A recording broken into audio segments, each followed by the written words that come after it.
The HP AI PC breaks language barriers instantly by translating up to 44 languages in real time, powered by the Intel Core Ultra processor.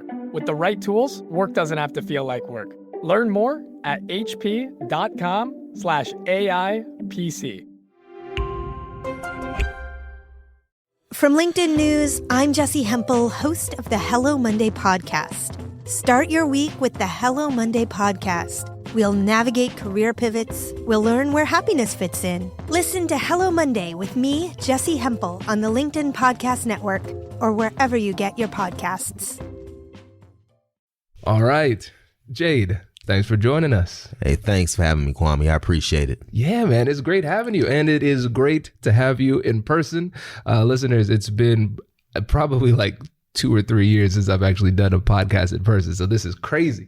It's really cool. So Jade, how about you get us started by telling us a little bit about yourself and what you do? Well, thanks. First, I can say I've known you from way back when. So I think we'll start with that. But long way from Ohio State, and so I'm proud to see what you're doing and seeing where you and your family have came in that time. So I knew it then. I'm glad to see it now. Appreciate that. So Jade Davis, I'm Vice President of External Affairs at the Port of Cleveland, and I oversee our government affairs, communications, marketing, energy projects, offshore wind, ESG projects at the Port of Cleveland, and then also our philanthropic giving.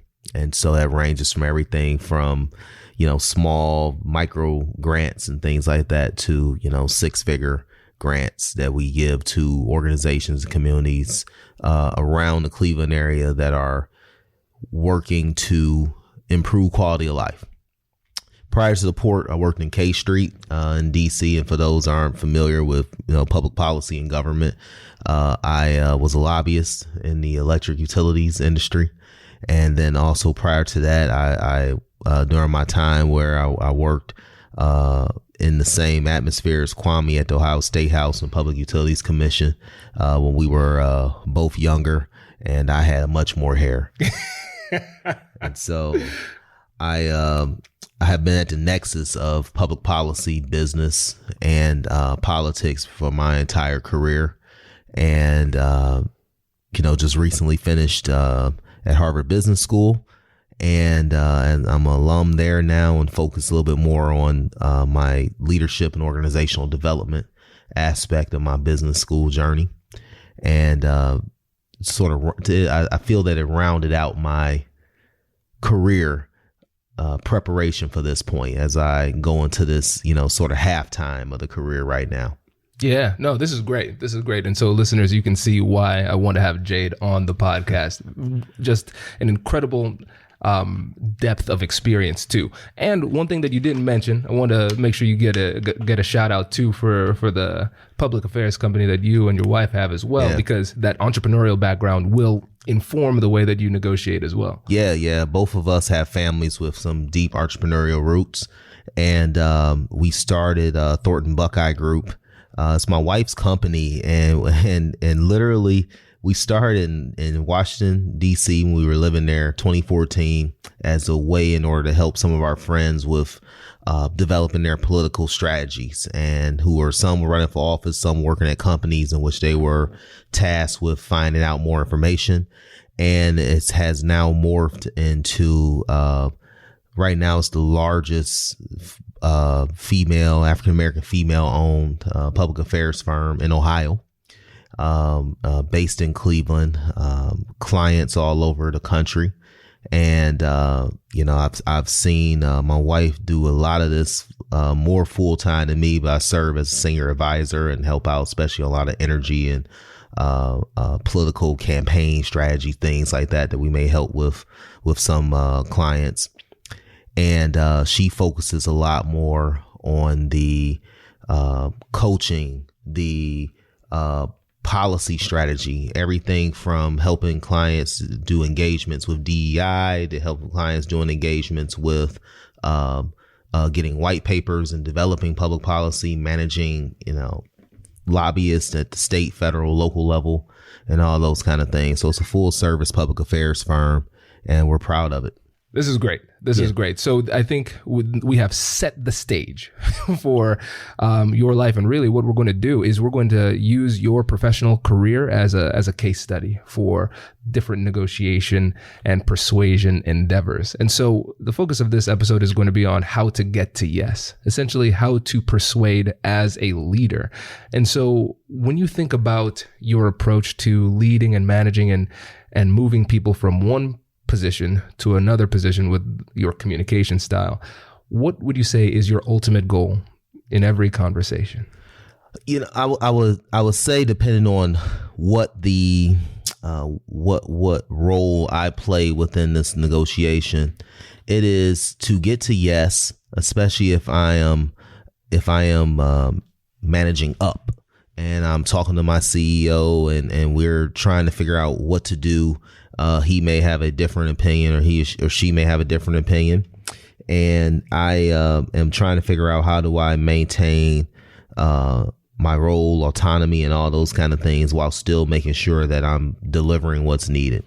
And that's just more of as you get a little bit older and get into your career, you start realizing that ego counts a lot less and causes more issues than actual doing and execution and all those kind of things. And so staying focused on that is critical.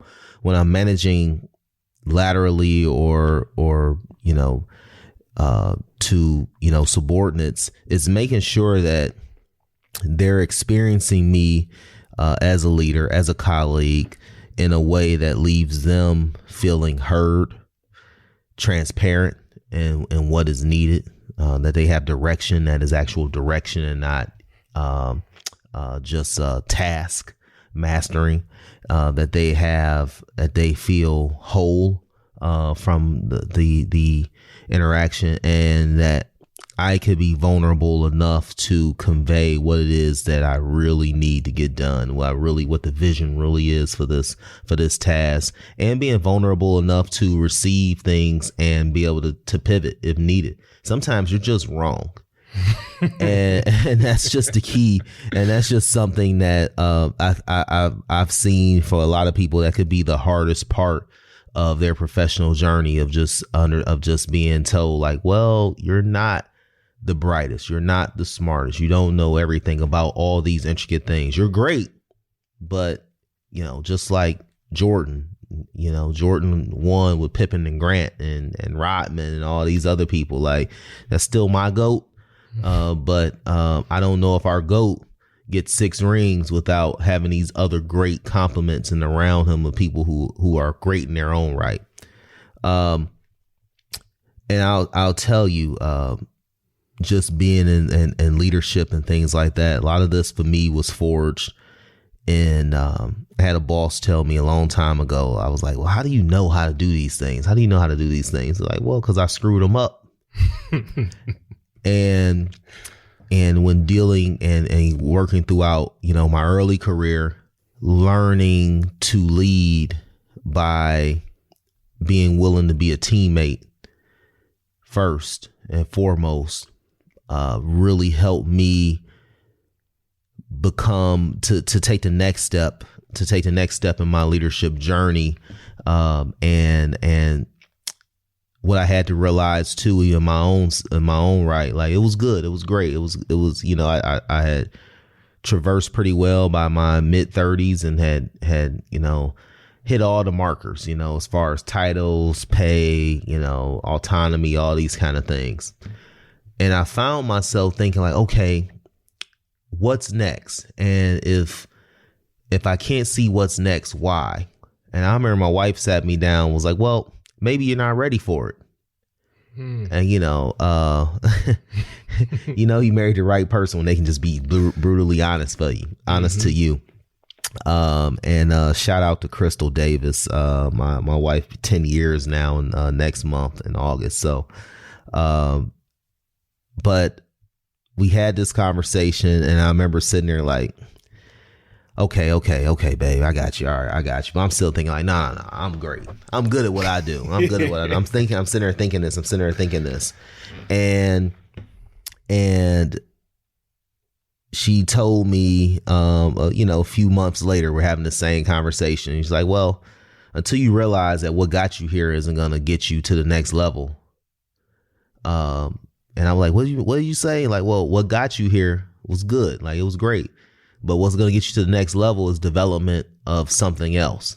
And for me, that development was making sure that I could lead and I could be a teammate in a very authentic and vulnerable way that allowed people to really understand like what my motivations are.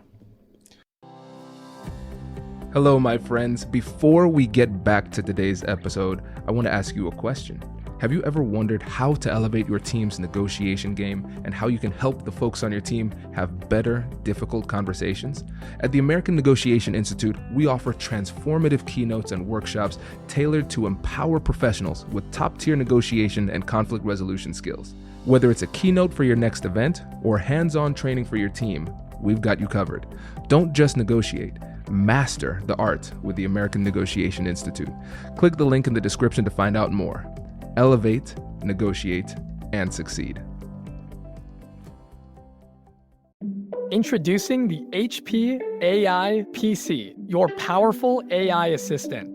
Easily search through personal files, gain valuable insights, and make smarter, more informed business decisions. Unlock the future of work today with the HP AI PC, powered by the Intel Core Ultra processor. With the right tools, work doesn't have to feel like work. Learn more at hp.com/AIPC.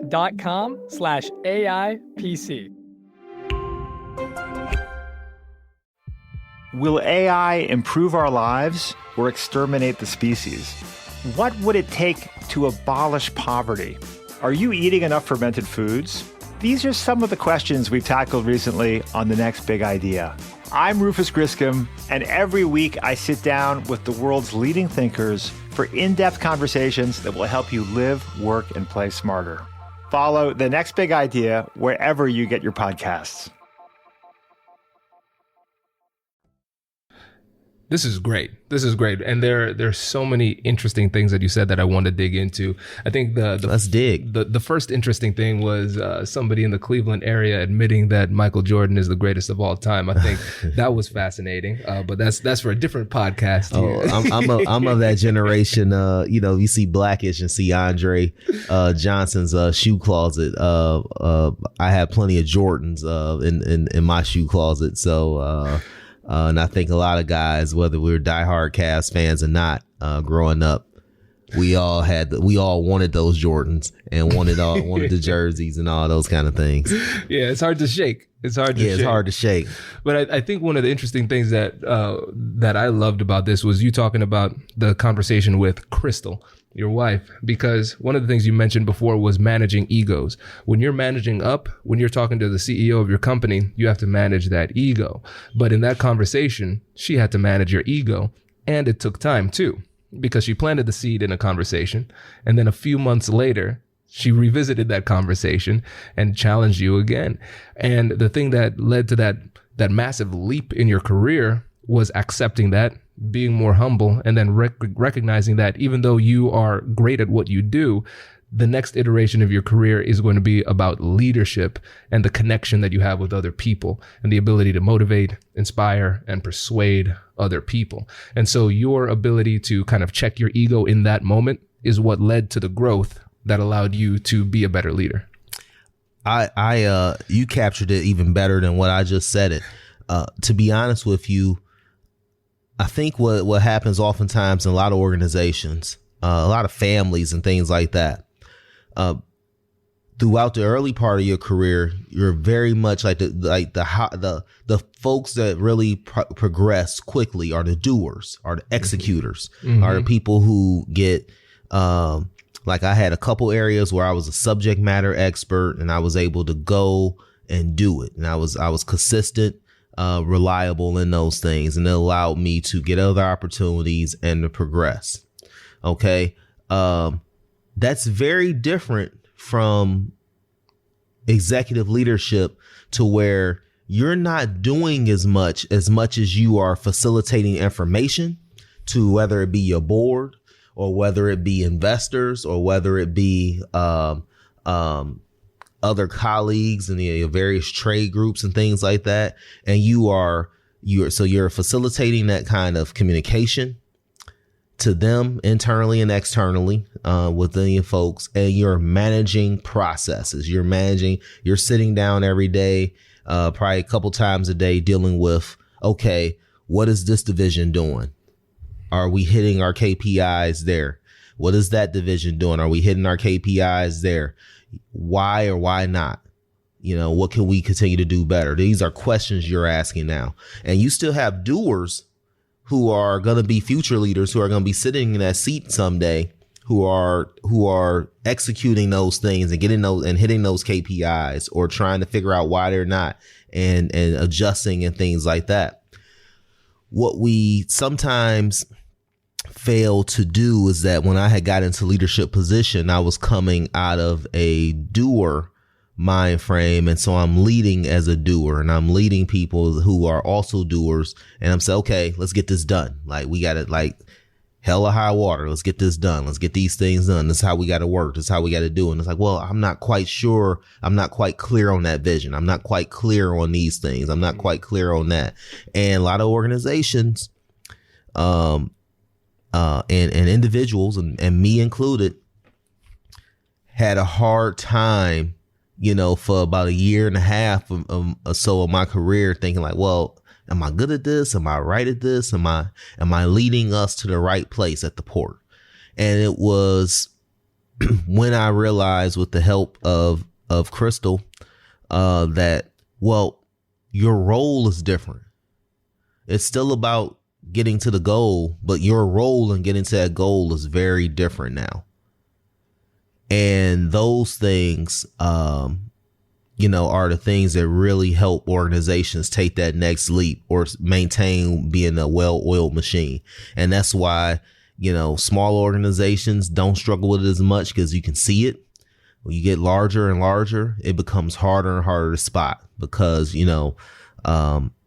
success is great. Everybody wants to be a part of it. But it's just like I tell kids all the time, like, you can look at LeBron James and like, I want to be LeBron. I want to be LeBron. But are you willing to shoot those 2,000 jump shots a day when you're 14, 15? Are you willing to put in all that kind of work, even now that you don't see, just to get to that 48 minutes on the court? Those kind of things is sometimes those are things that are missed, that are critical. So even you can have very talented people, very, very good product that never quite reaches its full potential because of, the disconnect between the stages of leadership and the stages and how that changes. Yeah. Just like my CEO has a very different role than I do as well.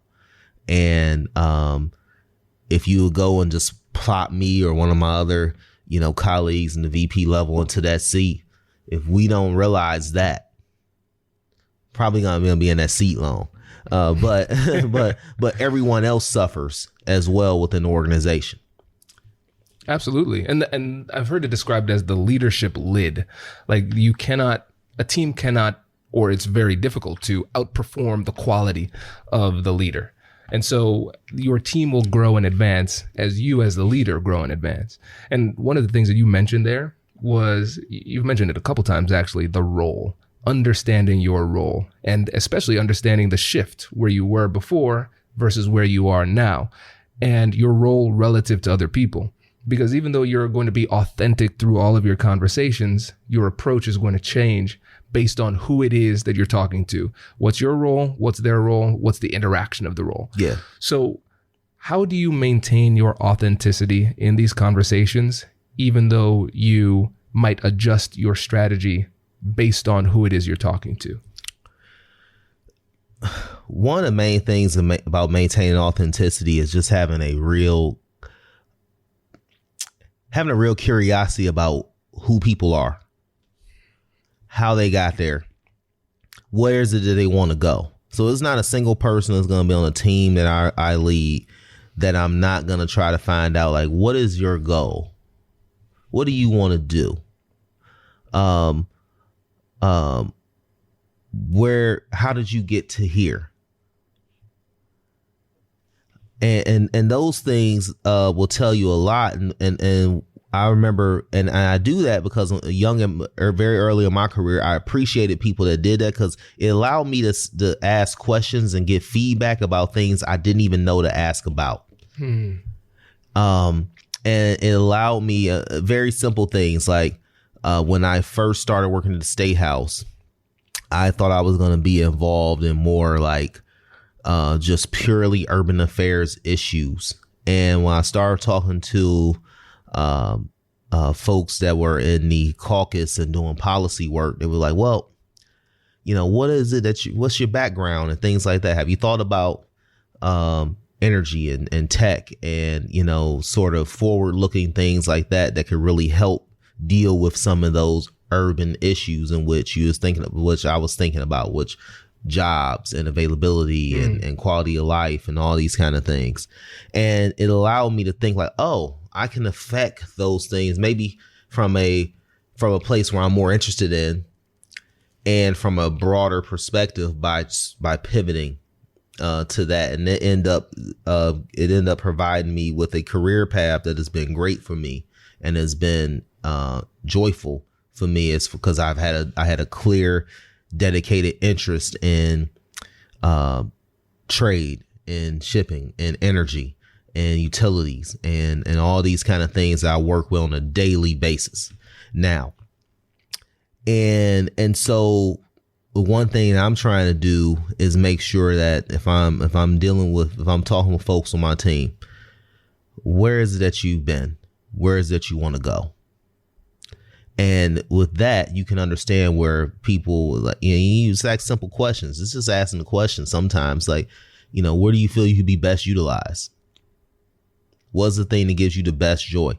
And some of that is whether it's a consultant or that's external or that's working with you or internal employee. Sometimes you can develop your best talent within the organization and other places right under you by saying, hey, okay, if you really want to go to law school, I really want you to sit down with our legal counsel and begin to map out what that looks like. And when we're doing policy papers, I really want you to focus in on, where do you think we may have issues at in regulation or in legal and things like that, and then be that liaison. And you gain loyalty, you gain respect, but you also gain a sort of ease of working within the organization, and where people are okay now to admit, like, okay, you know what, I may have not delivered on that. I may have been wrong. This is good. So let's go back to early in your career when you were utilizing that curiosity yourself, because what you're finding, and you correct me if I'm wrong on this, Jade, you're finding that even though you had a very clear perspective on what your value add would be, focusing on urban affairs, when you started to have those conversations with other people, you started to realize that you could still fulfill your life's goal, your mission, and all of those things while still being interested in the trades, in energy, and those types of things, right? And so you were able to make a minor tweak, but still it was in alignment with your overall goal, right? To be honest with you, early on in career, it's not even early on career, throughout life, you only know what you know. You only know what you've been exposed to. Yeah. You only know what is relative to your experience. And so for a lot of folks, especially if you're like me, you're a first generation college student, you get out of college, you work a little bit, go to grad school, you get, okay, now I got this job, I am like an adult now. And it's like, okay, I know these things, I'm going to go do these things. And it's like, well, have you ever thought about this? Have you ever thought about that? And part of that is because I had leaders who were willing to have those conversations with me.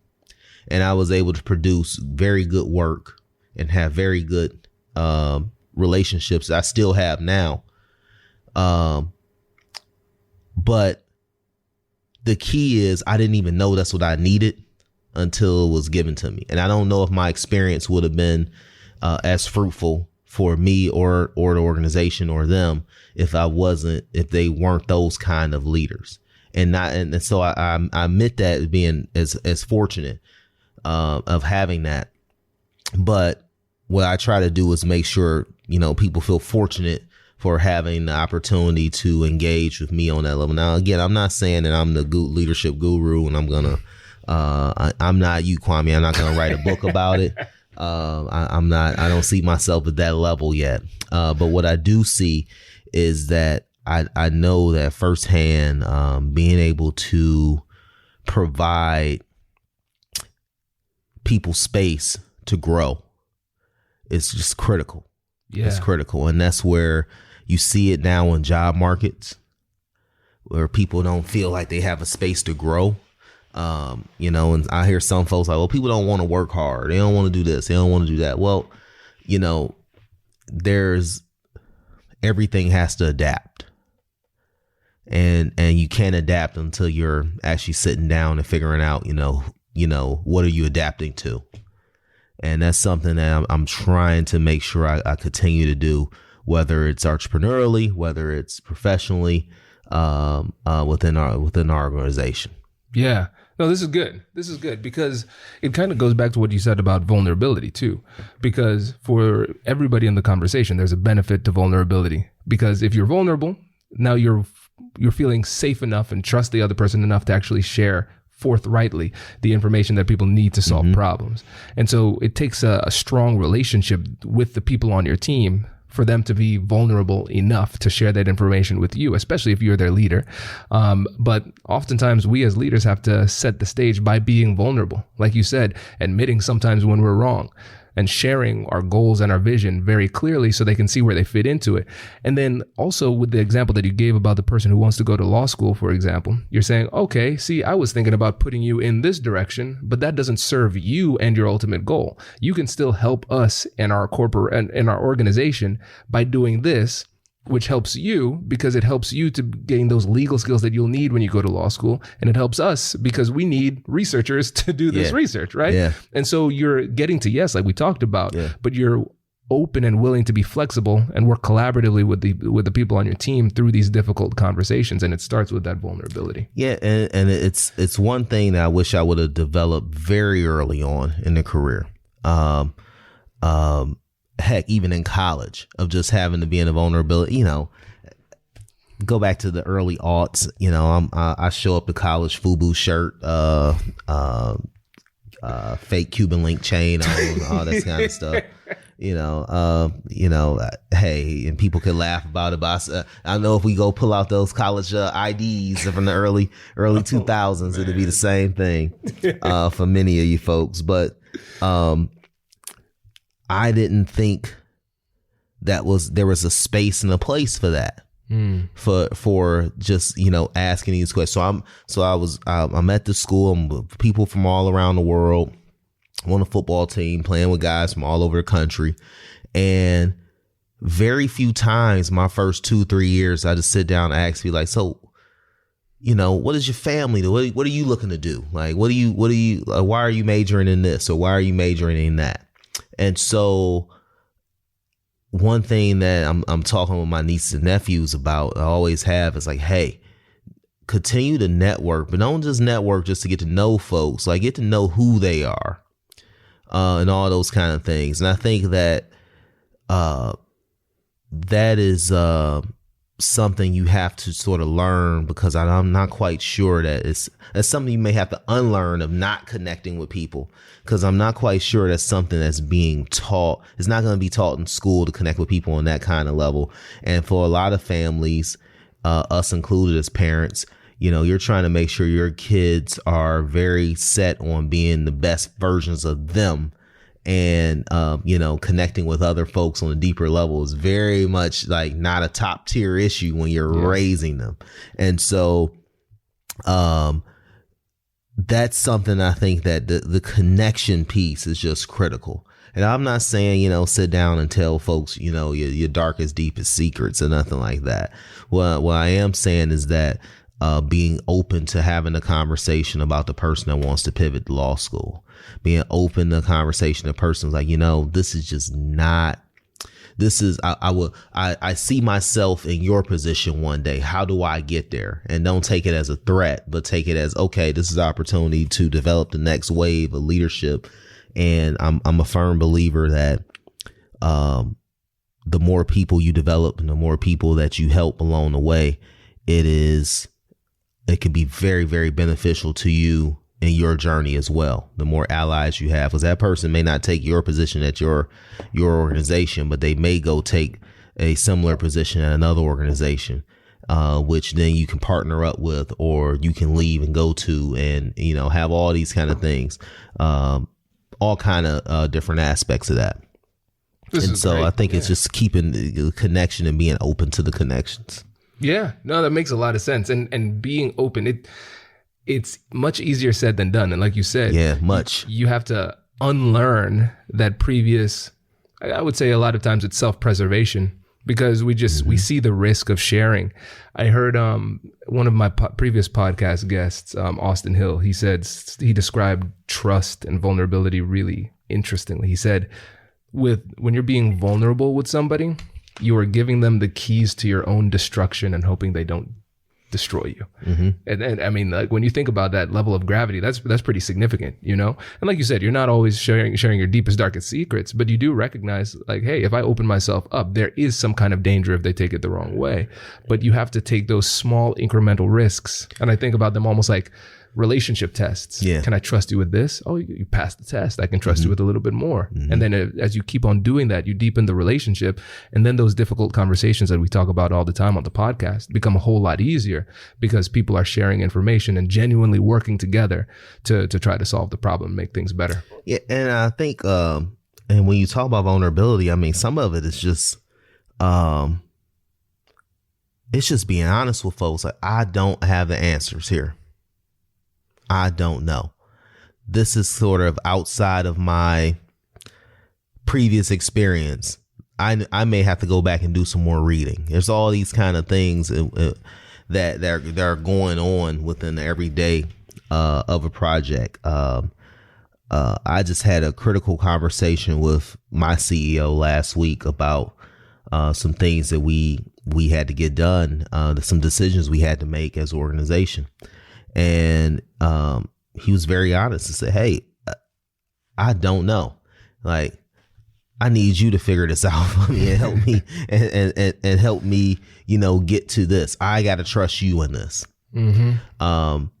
And those are kind of things. You're right. Yeah. It's giving them the keys and things like that. But we've been working together now for 6 years.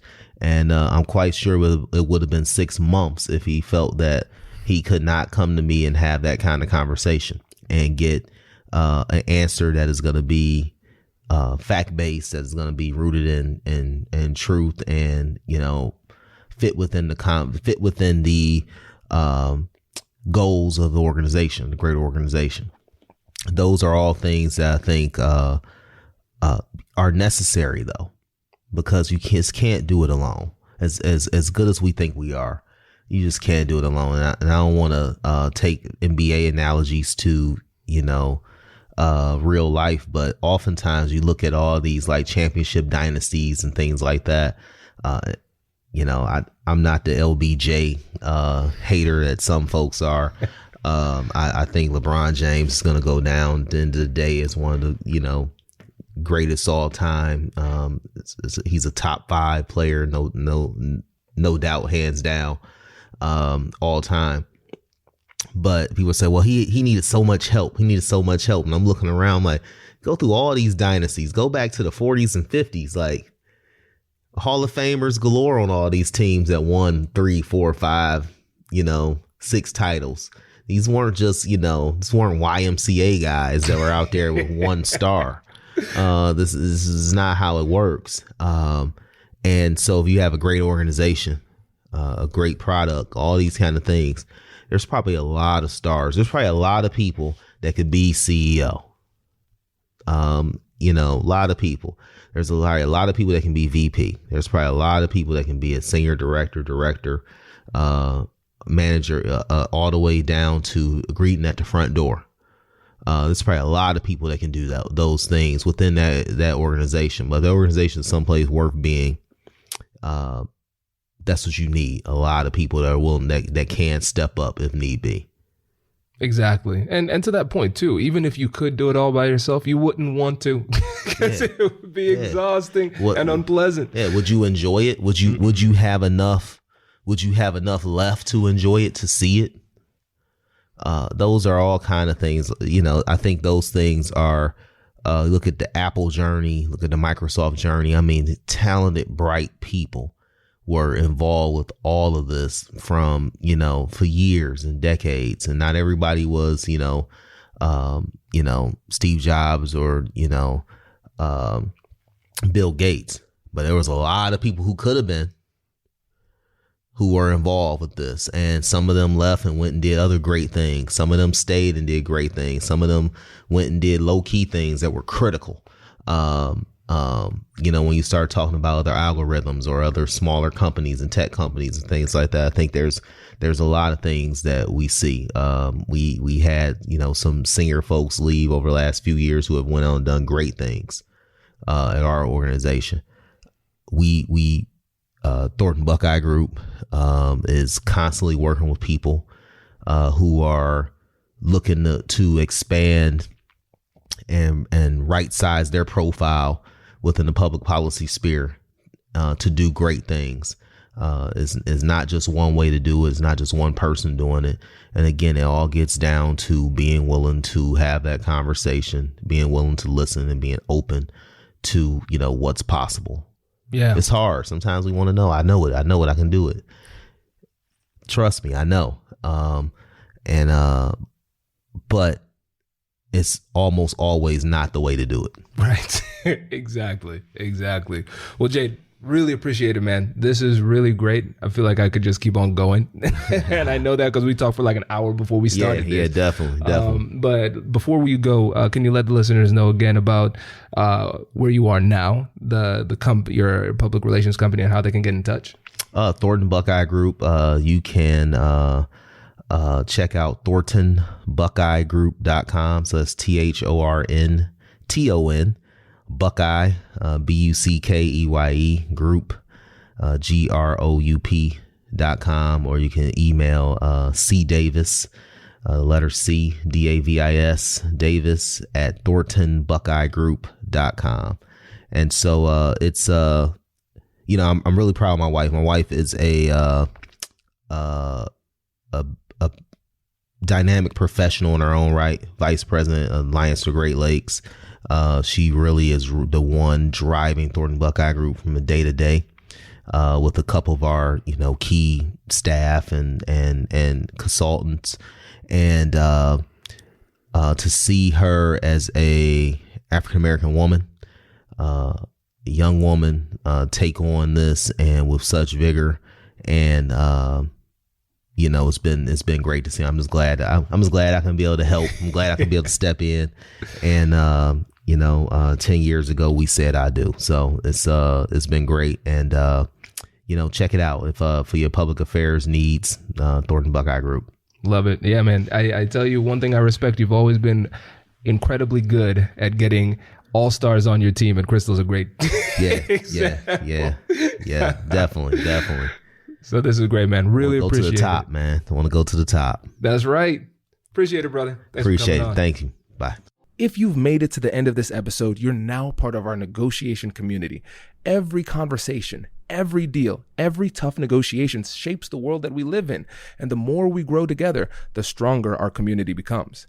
If this episode gave you something valuable, don't let it stop with you. Share it with someone who needs it. A friend, a coworker, or anyone looking to take more control of their conversations, their careers, and their lives. Every time we bring somebody new into this space, we make negotiation a tool for real change. And if someone shared this with you, take a second to acknowledge that. They see you as part of this journey and as someone who belongs in this community. Let them know you appreciate it. This is how we build something meaningful. We do it by looking out for each other. So if you haven't already, join us. subscribe, stay connected, and help us to grow this movement. Because when we become better negotiators, we create better outcomes for ourselves and for others. Hit subscribe and share this with someone, and let's keep building together. I'll catch you in the next one.